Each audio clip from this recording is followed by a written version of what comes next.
Aqui sobre Covid-19, guerra de decretos e outros temas mais. Vamos lá.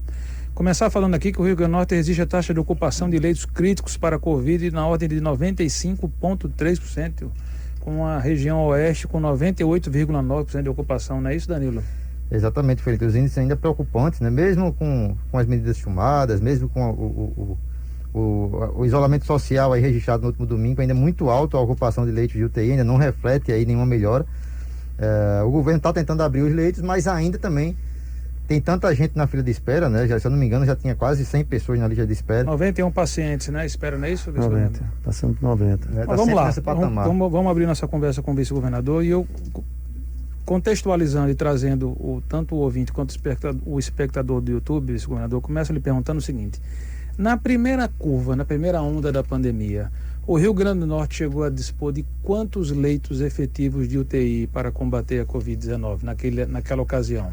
Mais de 300 leitos, né? A gente tem aqui a relação dos nossos leitos. Certo. Inclusive os que a gente está em expansão atualmente. Certo. Então, o Estado do Rio Grande do Norte não tinha, para você ter ideia, nós tínhamos 44 milhões de custeio judicializado de leitos de UTI.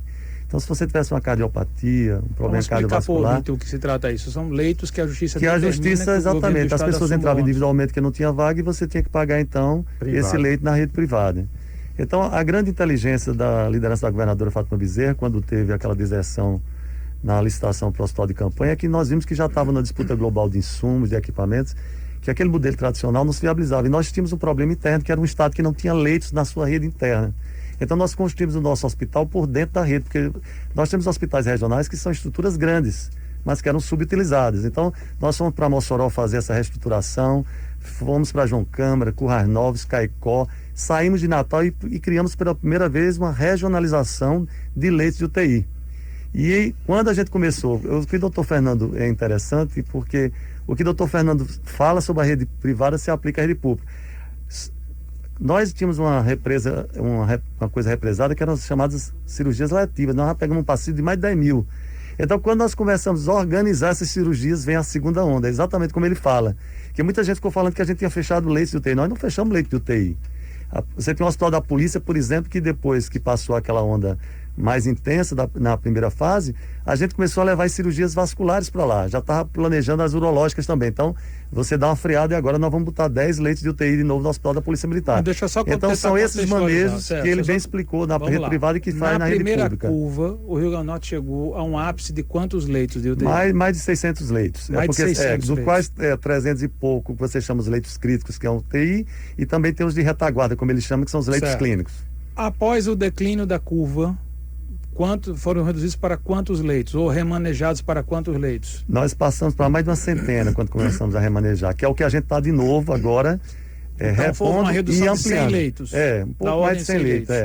Que nós não reduzimos, veja bem. Passou para outras patologias. Nós passamos para... Distribuiu para outras patologias. Isso tudo pactuando com o Ministério Público, porque como a judicialização das ações civis era do Ministério Público, a gente foi pactuando, claro, esse manejo, porque tudo estava judicializado. Você tem aqui naqueles autos concretos daquela ação civil, quantos leitos tem aqui judicializado? Então vamos fazer os manejos. Isso no caso, por exemplo, de Mossoró. Então foi paulatinamente sendo feito.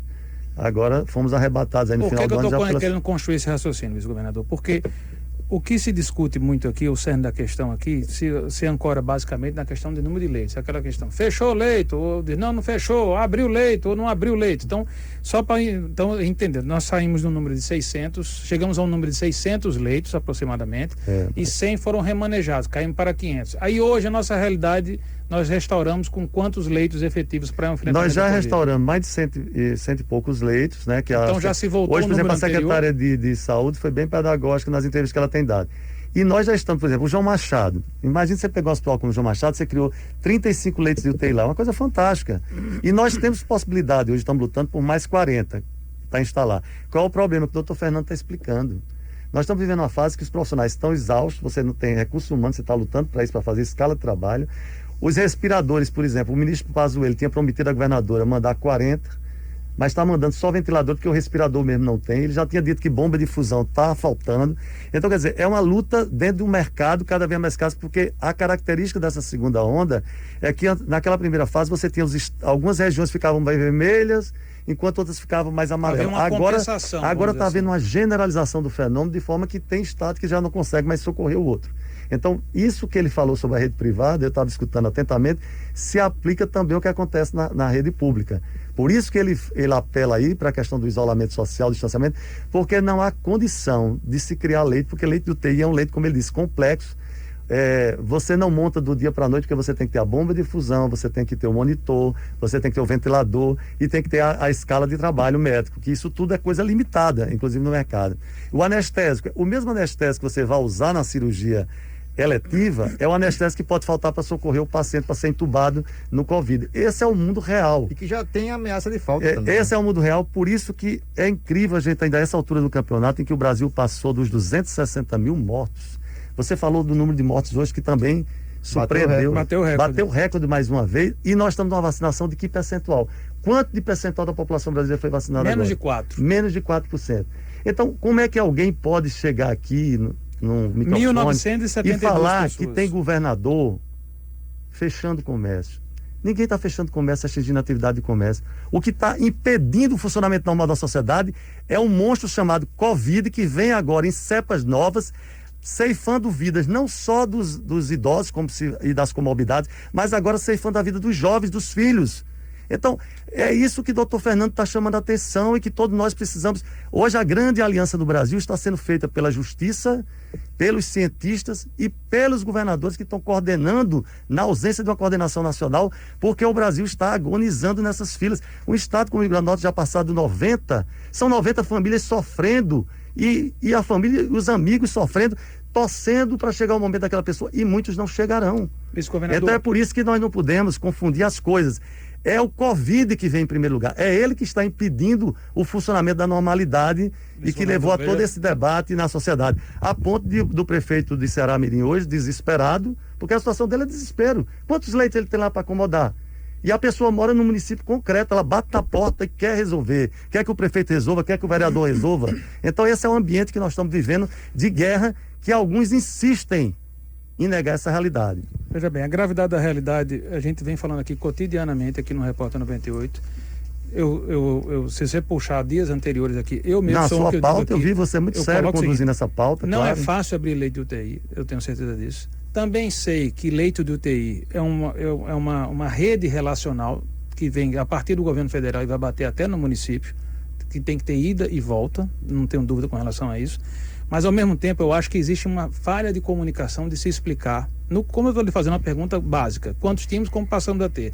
De uma maneira geral, eu como cidadão, não consigo entender essa escala e também não consigo entender, outra coisa importante, que acho que é uma oportunidade também para o vice-governador trazer para a gente, qual é o número ideal, qual é o número mágico ideal da gente ter de leitos de UTI, qual é o objetivo central? Outra deixa que eu lhe faço, e vou lhe colocar um outro ponto também. Eu concordo com o aumento de gravidade, eu concordo e tenho dito aqui, inclusive contrário, tem gente que pensa diferente de mim na mesa, a gente pega discussões aqui, sempre num tom muito sadio, é que tudo como antes, neste momento, não vai caber para todo mundo, é fato. Mas algumas categorias que vieram, inclusive aqui, elas se queixam, e aí não é uma particularidade inerente ao governo do estado, também recai sobre o município, de acesso ao diálogo, porque eu entendo que o momento é crítico, mas ao mesmo tempo eu também entendo que algumas categorias, sobretudo as que são bem representadas e que elas precisam serem mais ouvidas, elas reclamam de uma dificuldade de serem entendidas, porque o que eu quero dizer de forma prática é o seguinte: de segunda a sábado, as pessoas podem funcionar pelo decreto até as 8 da noite, né? Até as 8 da noite. 20 horas eu toco de recolher. O que é que muda para algumas atividades irem até 21 ou até 22? Aí já começa a me aproximar do decreto da prefeitura, que gerou ontem uma entrevista aqui, que ensejou a nossa conversa de hoje aqui. E aí eu lhe pergunto, qual é a diferença tão gigantesca da diferença de uma hora de um para outro? E aí vem a emenda da segunda. Estando praia fechada, as coisas restritas, será que o domingo, obrigatoriamente, a única solução seria ser totalmente lockdown? Eu estou querendo colocar aqui para compatibilizar, que eu sei que o momento é grave e sei também que certos danos econômicos, eles já têm consequências aí irreparáveis, que não tem o que discutir. E outros podem ser evitados com ligeiros adornos ou complementos. Vídeo que nós vimos até no final de semana, na interpretação de um decreto de um ou decreto de outro, algumas operações que conseguiram sobreviver, conseguiram abrir e sobreviver naquele dia. Então, será que também não está faltando a oportunidade de maior diálogo e de maior compreensão de customização de alguns segmentos? Porque me parece uma medida, não estou dizendo que ela não seja necessária, mas eu acho que ela é muito dura e que, de repente, em se tratando, você diz assim, não, vamos passar 2 semanas em lockdown, que seria uma loucura, ok, mas nós estamos separando um dia na semana, será que isso não podia ser parcial, poder ser... Cristiano é completamente contra a questão de licenciamento de liberdade.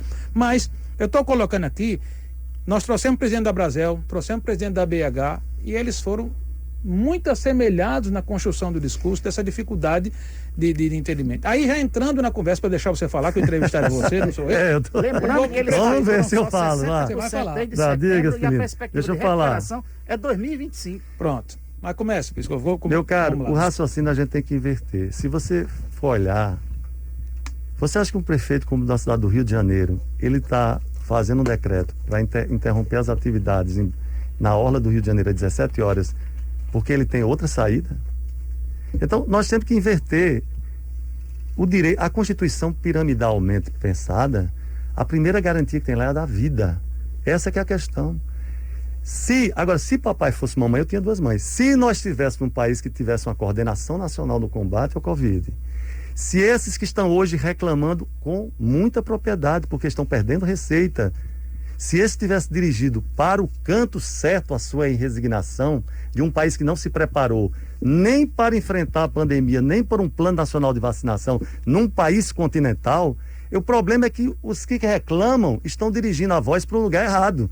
Porque são os governadores e os prefeitos que estão desesperadamente tentando mitigar o número de mortes nos seus territórios. Porque faltou uma coordenação nacional. A decisão do Supremo é clara. Nós temos 2 artigos, se você pensar, o 23 e o 24 da Constituição, que tratam da saúde. No 23, cuidar. No 24, proteção à saúde. No 23, a questão é cuidar da saúde. É uma competência comum. Na questão da proteção, é concorrente. Então, na ausência da União coordenando entre os estados, o município pode fazer uma medida mais restritiva, mas ele não pode colidir com a medida restritiva do estado, ele pode fazer mais, porque é uma confusão. A questão da exclusividade da competência do município, ela só se apresenta em condições ordinárias. Eu não estou falando de um alvará para o restaurante funcionar, eu não estou falando de um alvará para um bar funcionar. Com estes números que os dados do Dr. Fernando fala na rede privada, com os números na rede pública, os números escandalosos do Brasil, nós não estamos falando de um funcionamento exclusivo do município. Nós estamos falando que a saúde pública está correndo risco, a vida das pessoas. Então, o funcionamento das coisas está a ser... Por isso que o Tribunal de Justiça, na ausência do prefeito de Natal, que permitiu que a frota se reduzisse, a Justiça determinou: prefeito, bote a 100% da frota para funcionar. Restabeleça as 20 linhas que o senhor deixou sob seus olhos desaparecer, porque o povo precisa ser transportado com mais distanciamento. Então, todos estão trabalhando numa sintonia só, porque só existe um remédio. Só existe um remédio para combater o Covid, que chama-se vacina, que nós estamos com esse percentual vergonhoso aí que você falou. Esses outros protocolos todos desautorizados. Hoje a Folha de São Paulo publica os pacientes chegando na UTI e questionando por que estão chegando na UTI se tomaram ivermectina, se tomaram cloroquina, e nada daquilo resolveu e impediu ele. Então, há um consenso hoje, é o seguinte: senhores terraplanistas, senhores negadores da ciência, acabou o tempo. Porque hoje o que tem no psique das pessoas é a vontade de se vacinar. Até a mãe do presidente da República se vacinou. A gente tem dito o isso, mundo inteiro disputa vacinas.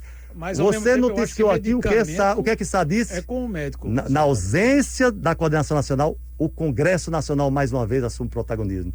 O presidente da Câmara, que esteve reunido conosco, eu estive nessa reunião lá dos governadores, abre um diálogo, porque sabe que pelo Ministério das Relações Exteriores há toda uma dificuldade para com a China, porque lá que estão os insumos necessários para a gente poder invasar as vacinas que chegarão ao Brasil. O que seria de nós se não fosse esse Butantan?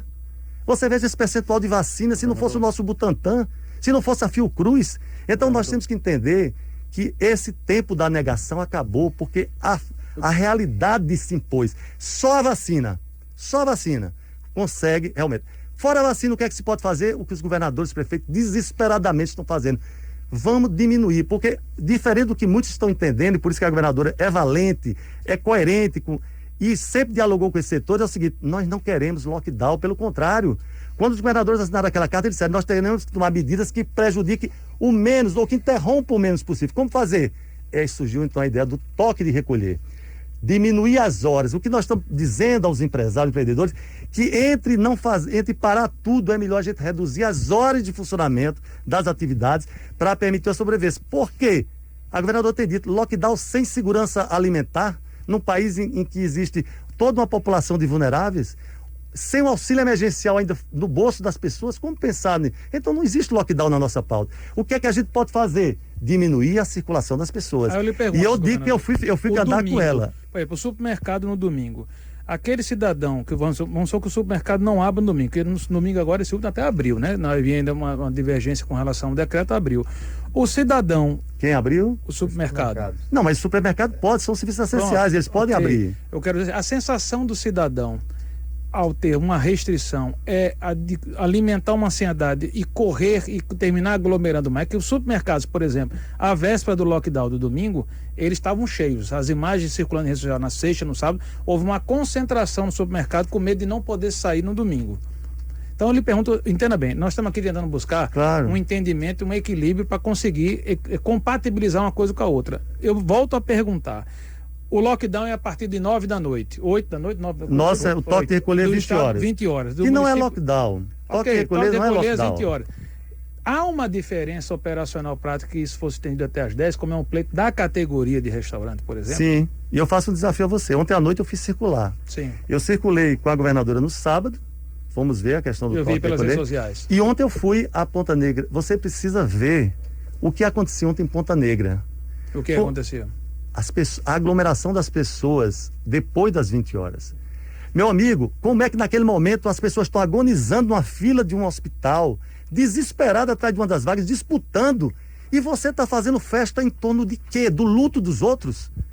O que é isso, gente? Onde é que está a empatia? Onde é que está a dignidade da pessoa humana que fica? Esses profissionais de saúde que estão exaustos nas suas escalas de trabalho. Eu ontem fui ler um dado que fiquei impressionado, o número de profissionais de saúde que a gente está perdendo vidas de profissionais de saúde. E essas pessoas estão achando que direito de ir e vir, de liberdade, é fazer farra em mesa de bar. E não quero só às 20 horas, não, eu preciso de mais de 1 hora de farra. Eu preciso que minha farra vá até às 21. Eu preciso... Gente, nós estamos em luto, nós não estamos em festa. Mas, governador, no momento eu estou dizendo... Felipe, eu estou aqui numa mesa sabendo... Eu estou aqui com você. Aqui de operações que submeteram você está certo, olha, que não estão se negando a cumprir. Eu entendo sua mediação. Restrita, pelo amor de Deus, entenda não, isso. Eu entendo sua mediação. O restaurante campeão de protocolo aqui é o Camarões, certo? Concordam? Concordo. O Camarões fechou uma unidade. Foi. Não, veja bem. Mas veja bem. Não, peraí, um momento. Eu só pedi o resultado aqui, quem tem que anunciar o adiamento da Voz do Brasil, volta em seguida. 1 minuto só. Voltamos já. De acordo com a Lei número 13.644/18 de flexibilização da Voz do Brasil, exibiremos hoje a Voz do Brasil às 9 horas. Uma Toro para cada versão do seu dia. Que tal garantir um carro pronto para tudo? Essa é a linha Fiat Toro, com design italiano, tração 4x4, rodas de liga leve, aro 18 e muito mais. Aproveite! Fiat Toro Freedom 1.8 Flex, com desconto de até R$17 mil. Confira condições em ofertas.fiat.com.br. No trânsito, sua responsabilidade salva vidas. Estamos apresentando o Repórter 98. Repórter 98. Oferecimento. Não tem plano? Tem Multimedical. E uma Toro para cada versão do seu dia. Fiat Toro Freedom 1.8 Flex com desconto de até R$17 mil. Garanta a sua. No trânsito, sua responsabilidade salva vidas. Repórter 98. Estamos de volta e vou dar um recado aqui do Fiat Toro. Mais que uma picape, muito mais que um SUV. Essa é a linha Fiat Toro, o carro para cada versão do seu dia. Chegou a hora de você ter a sua, com design italiano, tração 4x4, roda de liga leve, aro 18, conectividade fora de série com a central multimídia e muito mais. E sua Fiat Toro te espera na concessionária. E o melhor, Fiat Toro Freedom 1.8 Flex com desconto de até R$17 mil. Isso mesmo, R$17 mil. Confira condições em ofertas.fiat.com.br. Ofertas.fiat.com.br. No trânsito, sua responsabilidade salva vidas. Mulatinho, que você estava enganando uma pergunta, colocação por isso. Alfarrista, o rigor da lei e a fiscalização. Mas o que dizer a operação como Camarões, que é um exemplo de cumprimento de protocolo? Em pesquisas, se você for do turismo, ele é mais citado do que o nosso Morro do Careca. É um exemplo de liderança empresarial. Qual o alento que o governo tem a dizer para esses empresários que cumprem protocolos e agora têm um horário reduzido até 20 horas? Porque o esforço do horário reduzido é para evitar a gente ter que fazer paralisações mais drásticas. É isso que os governadores todos... acho que foi ontem que tivemos uma reunião com os governadores, que eles começam a discutir que, na ausência de novo de uma decisão nacional, eles estão querendo fazer junto os governadores e padronizando as medidas. Porque é verdade que a economia está sofrendo, mas a economia não está sofrendo por causa das decisões dos governadores. A economia está sofrendo por causa do efeito do Covid sobre a economia global, sobre o mundo. E são os governadores que desesperadamente, como faz a nossa governadora numa luta árdua aqui, os prefeitos, tentam conter algo que precisava de uma coordenação nacional, sobretudo no país continental. E aí, eu sou solidário aos empresários, aos empreendedores, conheço inclusive o pessoal da Associação de Bares e Restaurantes muito de perto. Agora, o que eu disse a eles, vocês perderam um tempo de se dirigir, por que o governo federal, o governo central tinha que ter preparado eles achavam que não iam ter uma segunda onda, achavam que ia haver a imunização de rebanho, coisa que nunca existiu, nenhuma informação científica para isso. Então eu pergunto, mais uma vez o Brasil não se preparou para esse segundo momento. Alguns países prepararam para ter medidas de apoio ao empresário que precisa ter, apoio ao auxílio emergencial que precisa ter. Você tem que socorrer o povo e o empresário precisa ser socorrido também. Nós não somos adversários, pelo contrário, esse governo tem tido um bom diálogo com os empresários, porque nós sabemos o quanto eles são importantes para fomentar a nossa economia e para gerar as receitas próprias dos tributos. Agora, muitas vezes o governador e a governadora recebem a crítica dos setores sob uma política de que eles não são responsáveis. Quem tinha que ter preparado o Brasil, inclusive para esse momento de desaceleração da economia, em razão das regras de isolamento impostas mundialmente, era o governo central que não fez. Então, é isso que a gente... É o que eu digo, eles são muito... digamos, eles com muito ânimos, eles vêm para cima da gente reclamar, a gente escuta pacientemente, mas eles estão dirigindo-se ao ente errado. Eu escutei, inclusive, uma aberração a não ser uma entrevista de um prefeito, dizendo que a governadora não tinha tomado providência, que a governadora devia criar uma bolsa. O estado do Rio Grande do Norte, que nós encontramos falido com 4 folhas atrasadas, e uma pessoa vem dizer que o estado tem condições de criar uma bolsa. A União está discutindo, a União está dizendo que pode pagar apenas um auxílio emergencial de R$175.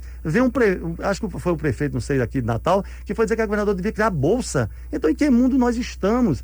As pessoas estão fazendo o quê com essa pandemia? Acham pouco o luto e ainda querem fazer uma política menor em cima de temas tão sérios. E a população realmente sofre, sobretudo os mais pobres, os excluídos, os camelôs que estão. A gente sabe disso aí. Por isso que a gente está tentando unir forças para evitar o que a governadora tem dito. Não tem condição de lockdown porque não há base econômica para sustentar um lockdown. Então, o que os empresários são chamados para conversar conosco é como é que a gente pode ir modulando o funcionamento, como a gente está fazendo, que entre funcionar até 20 horas é melhor do que ter que partir para medidas mais restritivas que nós não queremos. Isso, cada governador está lutando por isso, meu amigo. Governador, Cristiano, você quer fazer uma pergunta? Quero. A gente tem, o senhor falou muito de negacionismo e terraplanismo, e existem algumas coisas que são defendidas dentro da gestão da crise. Por exemplo, a ciência que defende estudo científico com evidência defende o uso de medicamentos de uso precoce e tudo mais.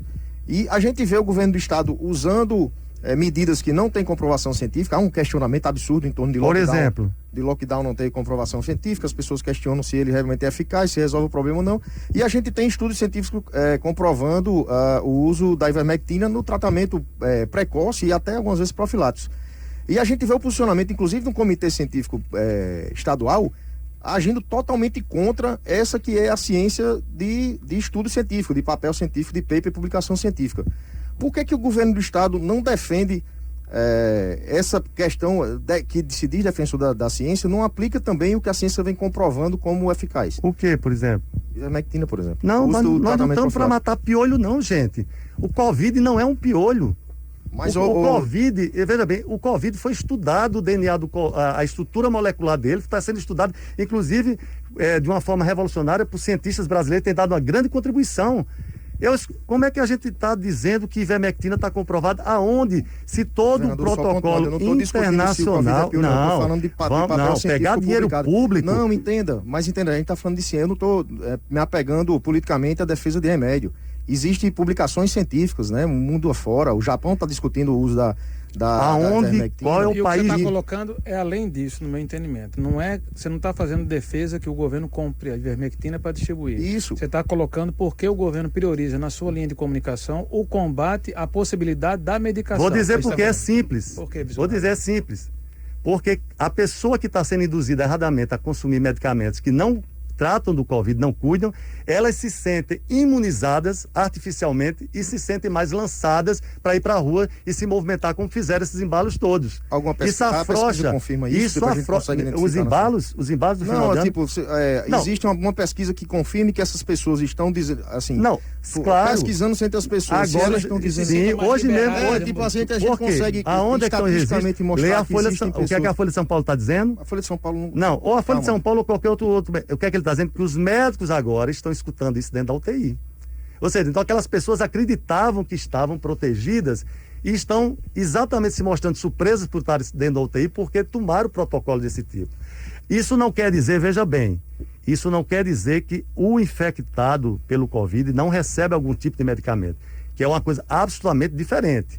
Dependendo do estágio da doença, o médico que atende, por exemplo, o doutor Fernando falou desse atendimento clínico, né, que vai ter. Dependendo do estado da doença, em que o paciente não é um paciente crítico que vai para o leito crítico, ele pode assumir o médico pode fazer protocolos para ele, que envolve, às vezes, corticoides, antibióticos, isso existe no protocolo médico. O que os médicos, de uma forma geral, têm combatido é medicamentos estranhos a esse tipo de tratamento viral. Pegando o desdobramento dessa pergunta de Cristiano, eu lhe pergunto, vice-governador, o seguinte: eu não tenho dúvida que nós estamos vivendo um misto de batalha sanitária de saúde e, em alguns aspectos, ou em muitos aspectos, termina sendo uma batalha política.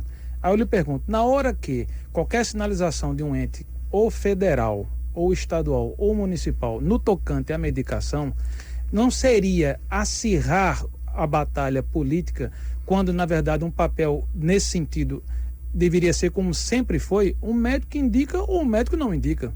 Porque se eu tenho uma dúvida de ordem de saúde, eu me dirijo a um médico da minha confiança e ele me diz, faça assim ou não faça assado. O que eu acho que determinadas frases colocadas ou determinadas posturas, entendo o que o vice-governador nos traz, que é a preocupação da sensação de passaporte e de imunidade por parte da população. Entendo, ok.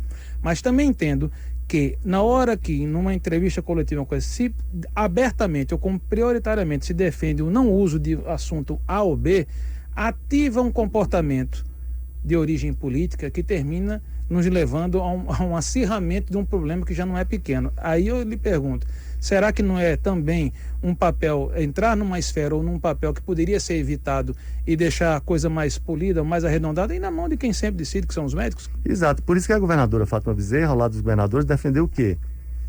Nesse encontro, inclusive, com o Arthur Lira, que o governo federal, ao invés de ficar atacando os governadores e atacando os protocolos científicos, negando a máscara, fazendo esse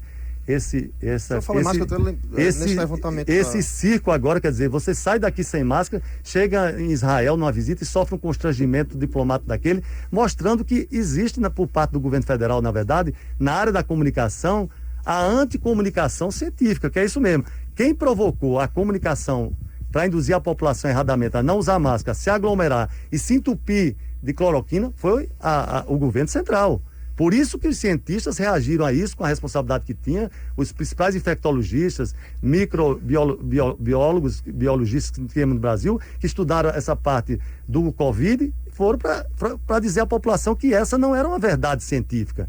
Então, realmente, há uma confusão na cabeça do povo, porque em vez de você ter uma coordenação nacional de comunicação dizendo, se tiver com tais sintomas, Inclusive o Mandetta, eu vi a crítica que fizeram a ele, eu acho que foi aqui, não foi a entrevista. Ele deu entrevista aqui hoje. Que ele disse que quando estava começando, que tinha poucos casos no Brasil, ele dizia aquilo. Não, você não precisa ir para o hospital se você não está com quadro clínico de internação. Você precisa... Só procure quando faltar ar. Então, assim, existe... errado, né? Então, ele fazia... Então, faltou o quê? A comunicação desde o início, por quem devia coordenar, dizer assim, qual é o protocolo com tais sintomas, unidade básica de saúde, UPA, quer dizer, existe toda a orientação para a população. Então, houve uma politização de fato. Né? Quer dizer, por isso que quando eu digo aqui, desculpe só, tá? Quando eu digo assim, que o que é que mudou agora? É que essa polêmica, ela se exauriu com a vida real. 266 mil mortos num país desse, que nós caminharemos para um número ainda maior, alguém vai responder por isso, do ponto de vista de se isso poderia ter sido mitigado. Quais foram as causas que levaram a tantas mortes? O Brasil estava despreparado em que e por quê? Então, por que as pessoas agora estão atrás da vacina? Porque a ciência se impôs. Por mais que haja propaganda agora de um lado, não use máscara, vá para aglomeração, tome ivermectina, tome cloroquina, as pessoas estão em busca da vacina, porque o mundo está dizendo. Nós chegamos a um ponto de nós pagarmos agora a delegação do Brasil para ir atrás de um spray. O mundo está tratando de imunizantes. Cada um desses imunizantes tem que se submeter a todas essas agências de controle, e nós saímos daqui que nós não damos conta. Inclusive nós éramos para ter 40 milhões de doses nesse mês de março, já quebramos em 15 milhões por falta da logística. E o que é que aconteceu? Fomos atrás de spray. Então, isso da comunicação, você tem razão, cria uma grande confusão, um grande desencontro. Mas o ideal essa falta era que de comunicação, uma coordenação, ou esse acirramento de comunicação, vice-governador, sendo bem justo, eu percebo nas três esferas, na federal, na estadual e na municipal. Por que eu entendo isso? Porque com todos os erros ou acertos do governo federal, o que o cidadão se deparou no final de semana com 2 decretos postos, e é uma falta de uma unidade, inclusive com uma audiência amanhã, né? Amanhã a audiência, é isso que eu queria perguntar. A governadora vai amanhã ou vai ser o senhor que vai representar ela? Essa audiência, até onde eu sei, é o seguinte, essa audiência... É do Cundé Hermano para debater... Essa audiência... Toque de recolher. O promotor, o Wendel, pediu uma reconsideração da decisão que ele não logrou êxito, certo? Só que hoje o chefe do Ministério Público já foi desistir da ação, porque a titularidade era dele, da ação. Um ato que envolve o governo do Estado do Rio Grande do Norte, a titularidade é do Procurador-Geral de Justiça. Então hoje ele já peticionou e a Procuradoria já concordou com a desistência da ação por parte do Ministério Público. Essa é a última informação que eu tenho desse processo. Só complementando isso, você quer perguntar uma coisa, Danilo? Então faça. Mas era de outro assunto. Então só colocar aqui, inclusive o prefeito Álvaro Dias esteve aqui ontem e colocou que disse que a governadora não dialoga e impõe suas condições. Como é que o governo reage a isso? Porque isso aí traz... Tem duas... passa a sensação à população de uma falta de coesão que muitas vezes é cobrado a partir do governo federal, ok? A gente coloca, como o senhor colocou agora há pouco, mas a gente percebe que Estado e município aqui também não se entendem. Quer dizer, será que não é uma reedição? Álvaro, com toda a vênia, Álvaro, tudo bem, Álvaro Dias. Agora eu quero dizer o seguinte, Álvaro, eu sou testemunha, participei de todas as tentativas da governadora em chamar Álvaro para um entendimento, porque no Brasil inteiro, independente dos prefeitos serem adversários do governador, eles estão preocupados em salvar vidas. A campanha de 2022 ele vai demorar, porque não sabemos quem vai estar vivo para disputar a eleição de 2022. Começa por isso, é um desafio para todo mundo. O governador com isso está dizendo então o quê? Que o prefeito está priorizando um processo eleitoral? Eu quero dizer que Álvaro não tem razão, que eu mesmo várias vezes fiz telefonemas, chamei os secretários dele para a gente se integrar. Então, ele não tem razão em dizer isso. Agora, tem 2 prefeituras, tem 2 prefeitos. Tem Álvaro, que fica fazendo esse proselitismo dizendo isso, e deixou de cuidar das coisas dele, levou essa questão agora do transporte coletivo, que era a obrigação dele cuidar. Mas eu vou passar aqui para você todo o que nós entregamos agora para as 35 leitos que eles têm aqui em Natal. Veja bem. Então, enquanto ele, prefeito, diz isso Isso aqui são equipamentos entregues pelo governo do Estado, certo? Então, veja bem. Enquanto o Álvaro faz essas tergiversações, faz essas elocurações, essa politização, e que é ruim porque é em cima de uma doença que tem vítimas, a prefeitura, através dos seus órgãos técnicos, na verdade, se integram ao governo do Estado. Porque estão aí a nossa gestão junto a ele dos leitos, dos 35 leitos de UTI que ele tem naquele hospital de campanha, certo? Então, por quê? Porque essas equipes são técnicas, elas têm responsabilidade. O SUS tem controle social. Então não adianta o prefeito ficar dizendo isso, aquilo, outro, porque as notas vão indicar o controle social. Nós recebemos os respiradores e compartilhamos com o Natal. Se recebeu. Esse final de semana mesmo entregamos anestésicos a Natal. Por quê? Porque nós não vamos deixar que o debate político que é feito pelo prefeito contamine as ações de saúde que cabe à nossa equipe de Secretaria de Saúde, CESAP, com a Secretaria Municipal. A boa prova está aí, nos 35 leitos, uma parceria. Inclusive, e isso é que dá resultado em salvar a vida. Ele fez menções de boa convivência com a Secretaria Estadual, quando teve dando entrevista aqui. Diga, Danilo. Eu ia fazer outra pergunta em relação ao que disse o prefeito ontem. O prefeito criticou a questão do toque de recolher, lembrando que alguns trabalhadores estavam sendo presos, foram presos no domingo por causa disso. Isso. Qual a opinião do senhor? O senhor acha justo o trabalhador que não cumpriu o toque de recolher ser preso, vice-governador? Não, a prisão só se for por desacato, né? Porque é o seguinte, existem 2 crimes que as pessoas estão subestimando que elas praticam quando saem de casa, inclusive alguns que estão contaminados, certo? Que é o crime contra a saúde, que está tipificado no Código Penal. E tem a desobediência, que é exatamente você não obedecer a uma ordem que está expressa em norma, como nós temos o decreto, que as forças de polícia vão fazer cumprir o decreto. E ainda tem o terceiro momento, que é o desacato. O cidadão chega, como a gente tem assistido cena, bota dedo na cara do policial, diz que não vai fechar, por isso, aquilo, outro, porque tem... Então, existe cada momento de aplicação. Mas o senhor acha justo, então, o cidadão que não cumpriu Eu acho que o cidadão tem que respeitar a autoridade policial, tem que respeitar o decreto, porque o decreto está procurando proteger a vida dele. É claro que nós sabemos que nesse momento de confusão da comunicação, como o Felipe disse, as pessoas acham que alguém está sendo responsável porque ele vai perder o emprego, porque ele vai perder a receita. É claro que existe isso no psique, na subjetividade e na realidade das pessoas. Mas o problema é que quando você é prefeito, quando você é governador, você tem que defender neste momento a vida das pessoas. E a vida, antes de ser a vida, da atividade econômica da qual ela está vinculada, é a vida fisiologicamente falando. A agonia de uma pessoa morrendo sem ar é algo que esses profissionais de saúde têm feito relatos das opções que eles têm que fazer, quem vai viver ou não dentro de um ambiente. Então nós estamos numa guerra. Existem as pessoas que estão querendo botar a cabeça embaixo da terra achando que nós estamos vivendo dias normais. Esse é o problema. Os dias são de anormalidade. É por isso que a economia sofre os efeitos de uma normalidade. Numa guerra em que estão caindo as bombas, em que estão tendo os bombardeios, as atividades funcionam normalmente. Então por que as pessoas insistem em achar que numa guerra que é biológica, que é um vírus que está circulando e matando as pessoas, você vai conseguir ter um ambiente de normalidade?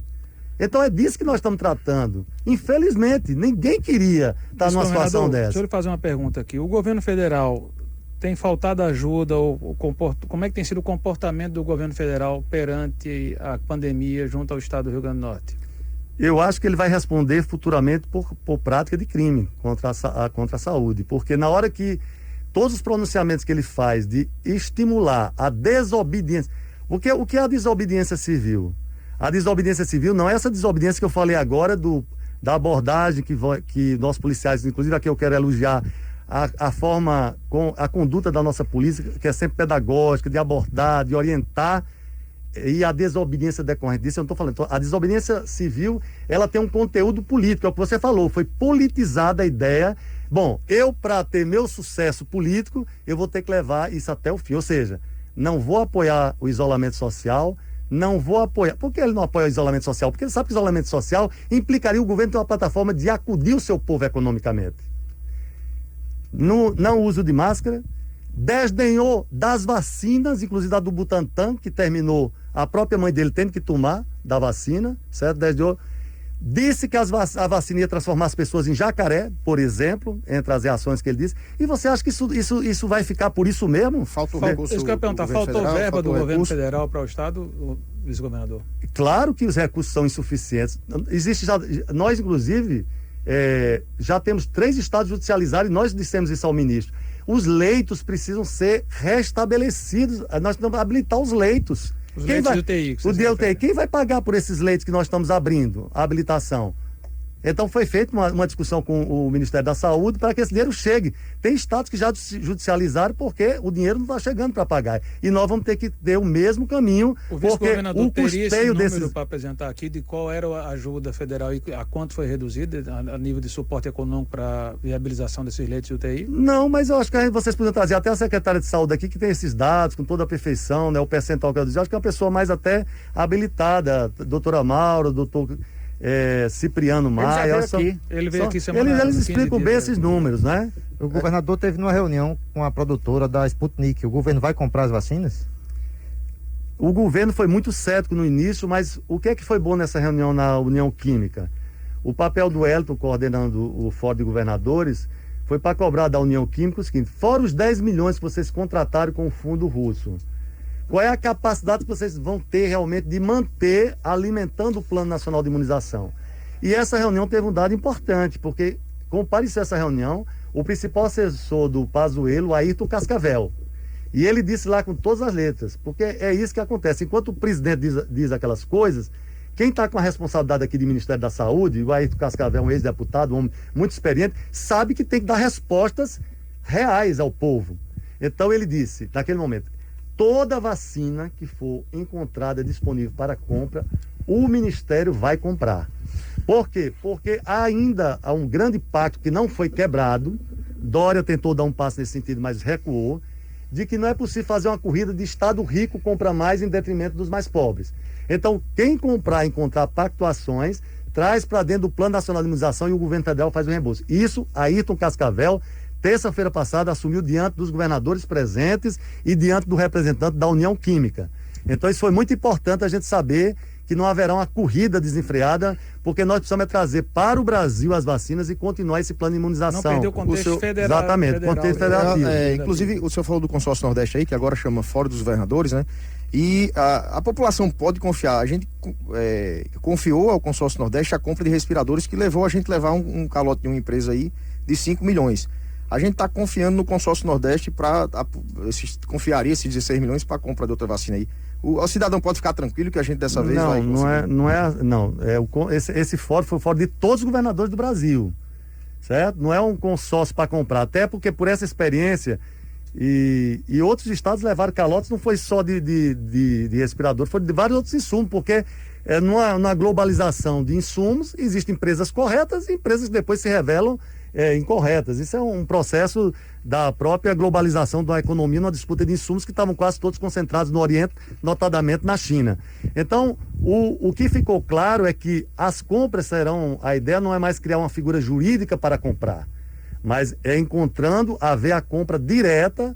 Tanto é que o governador da Bahia, inclusive, fez a provisão dizendo do valor que ia disponibilizar para a compra direta da Bahia, mas todo mundo alertando que não se trata de uma corrida para quem tem mais dinheiro nesse momento para comprar, mas tem que botar no Plano Nacional de Imunização. Pelo menos esse é o grande pacto que está ainda garantindo esse pacto federativo muito importante, que eu espero que todos os governadores mantenham esse pacto, que é muito importante para que a vacina continue sendo, ainda que lenta, gradativamente chegando em todos os rincões do Brasil. Que os estados pobres não sejam prejudicados. Exatamente. Pelos estados de maior capacidade financeira. Vice-governador Antenor Roberto, nosso tempo infelizmente está chegando ao final. Tem rapidinho. Então diga. Fica à vontade. O que é que o governador achou da decisão de Fachin liberando Lula para 2022?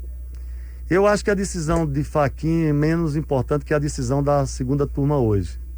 Eu acho que no caminhar que nós vamos, o direito penal brasileiro e o direito processual penal brasileiro voltarão a ficar sob a égide da Constituição Federal, que é estruturada como Estado Democrático de Direito. Microfones para a sua despedida, vice-governador Antenor Roberto. Eu gostei muito, viu, Filinto? Eu gostei muito aqui da estrutura do programa, do debate aqui, das pessoas que participaram da contribuição. Eu sou desse jeito mesmo, assim, eu sou bem motivado. Eu gosto muito do debate e eu sei que vocês também. Aliás, eu queria aproveitar e agradecer a vocês, porque a imprensa brasileira foi, eu diria, o nosso grande cimento. Através da imprensa, nós fomos cimentando o Poder Judiciário, a classe política responsável, as organizações sociais, e os governadores só estão hoje de pé sobrevivendo com os prefeitos, graças à imprensa que não se curvou a negação da ciência. Isso aí a gente tem que reconhecer, mostrando os números reais. Inclusive, na hora que o Ministério não pôde mais dar publicidade aos números que eram escandalosos, o que é que a imprensa fez? Criou um consórcio e passou a divulgar para o Brasil os dados do Covid. Isso foi um feito extraordinário e eu quero então dizer que a imprensa brasileira está de parabéns e a história haverá de colocar a imprensa brasileira no pódio daqueles que ajudaram a gente a vencer essa tragédia que é o Covid-19. Bancada.